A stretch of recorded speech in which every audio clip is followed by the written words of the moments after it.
My name is Masha Gessen. I am from Moscow. Thank you very much for having me here. I would like to talk about the crackdown that we're now living through.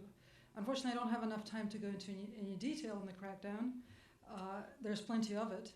But I will just talk about the major stages of the crackdown, where it began and where we're at now. And this crackdown is a new period in Russian politics. The first 5 years of Vladimir Putin's rule, from 2000 until 2004, were characterized by a systematic destruction of public space. He took apart the electoral system. He took over the media. He restricted any kind of political conversation. The crackdown that we've been living through for nearly the last 2 years is significantly different. Now it is directed specifically at the people who resist this restriction of public space and who resist this destruction of the electoral system. It began on March 4th, 2012. This was the day that Vladimir Putin was elected to his third illegal unconstitutional term as president. And on the same day, the members of the protest group Pussy Riot were arrested. They would later be sentenced to 2 years in prison for 40 seconds of peaceful protest in a Moscow church. There's still two of them are still serving their sentences. One of them has not been heard from for the last 2 weeks. We're all extremely worried about where she is and what has happened to her. On May 6th, 2012, there was a large-scale protest in Moscow to protest Putin's inauguration. It was one in a series of many peaceful protests. Many people, including me, went there with their children. I was there with my 2 kids, two of my 3 kids, one of whom was 2 months old at the time.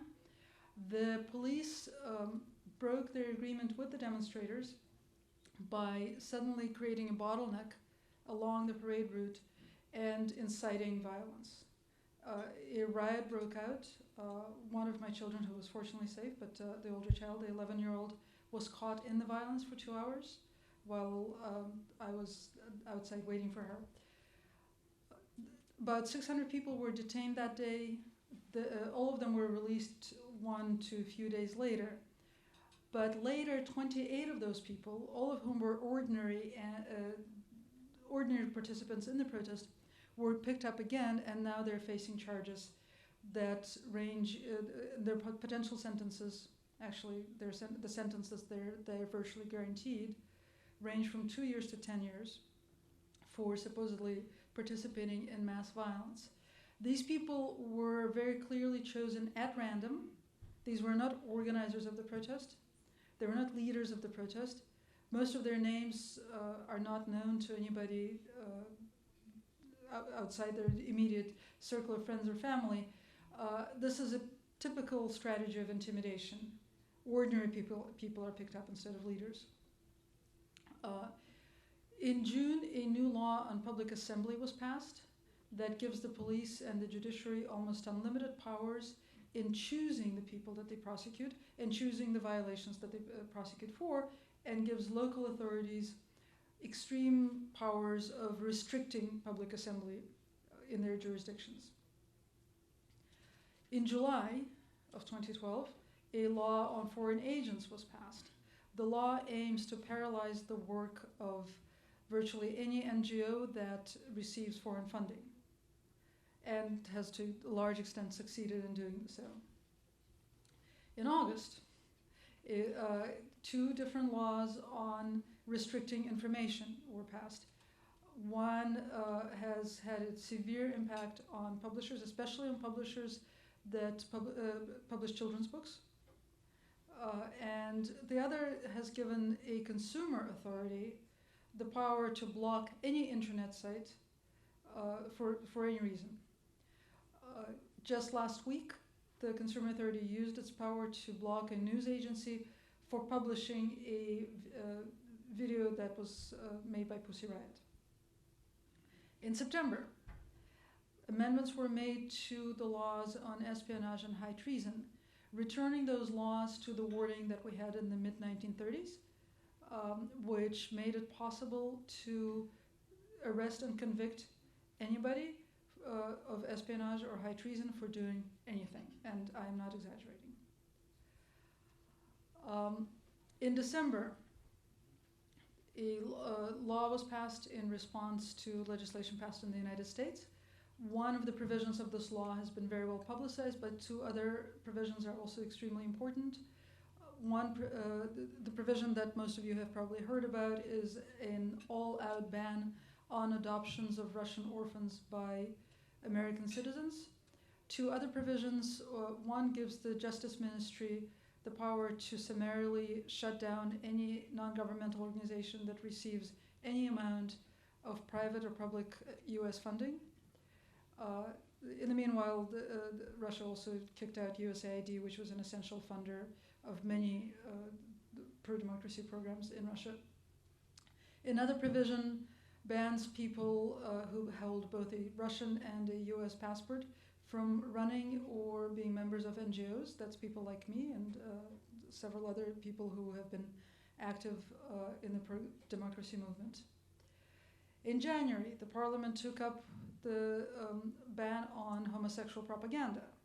Homosexual propaganda is defined as the distribution of information that can cause, I'm quoting, that can cause harm to the physical or spiritual development of children, including forming in them the erroneous impression of the social equality of traditional and non-traditional marital relations. What that means is this is the first Russian law that actually enshrines second-class citizenship, that actually makes it a crime to claim social equality. It makes it a crime for someone like me not to tell my children that we're worse than the family next door. There has been, among the results of this law, which was passed in June, has been an extreme rise in anti-gay violence, both vigilante violence, street violence, organized for the cameras violence, and most recently pogroms, literal pogroms of gay or gay sympathetic organizations. There has also been what can only be described as mass firings of teachers who are perceived to be gay or sympathetic to LGBT rights, school teachers. In February and March, about 2,000 raids of non-governmental organizations were conducted throughout the country in connection with the Foreign Agents Law. The work of most of these organizations was paralyzed for at least several months following those raids because of the paperwork they had to submit in connection with various legal proceedings. Some of them have been found to be in violation of the Foreign Agents Law and have been fined heavily and shut down. In June, the ban on homosexual propaganda became law, and the parliament also instituted in 4 days, which is also illegal, a ban on adoptions by same-sex couples or couples or any people from countries where same-sex marriage is legal. As often happens with Russian laws, though this law should not be retroactive, I, for one, was warned by my lawyer that it probably will be used retroactively and I should get my oldest adopted son out of the country, which I did. The other two children are biological. The head of the Committee on the Family in Parliament declared her intention to create a mechanism for removing children from same-sex families, period.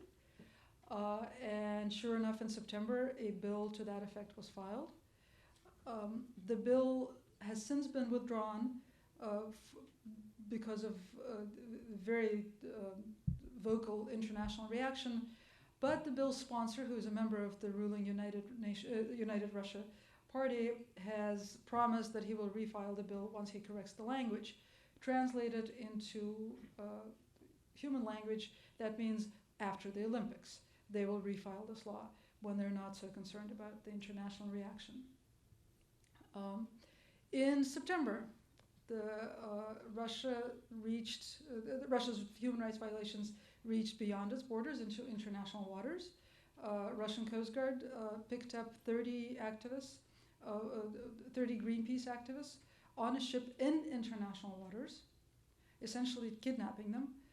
These are citizens of 18 different countries who have now been held in detention in Russia for nearly 2 months.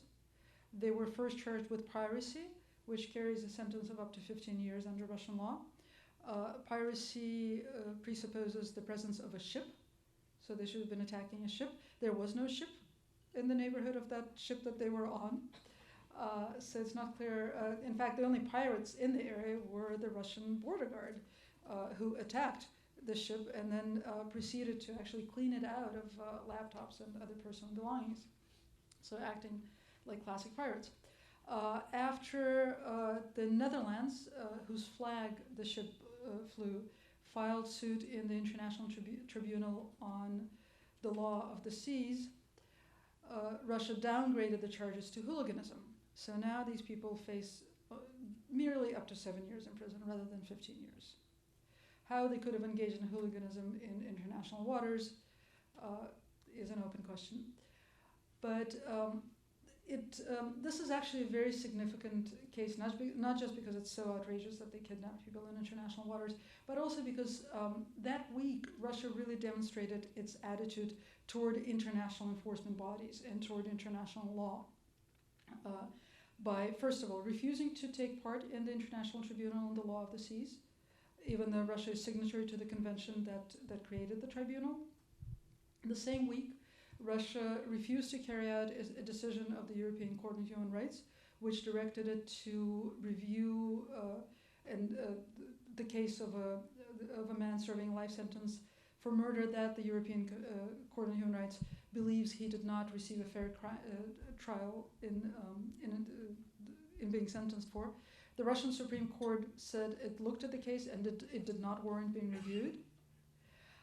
And this is the kind of attitude that Russia is showing to international law, to international enforcement bodies.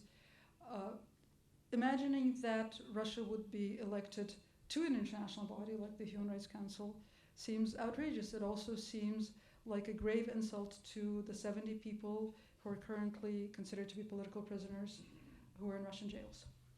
Thank you.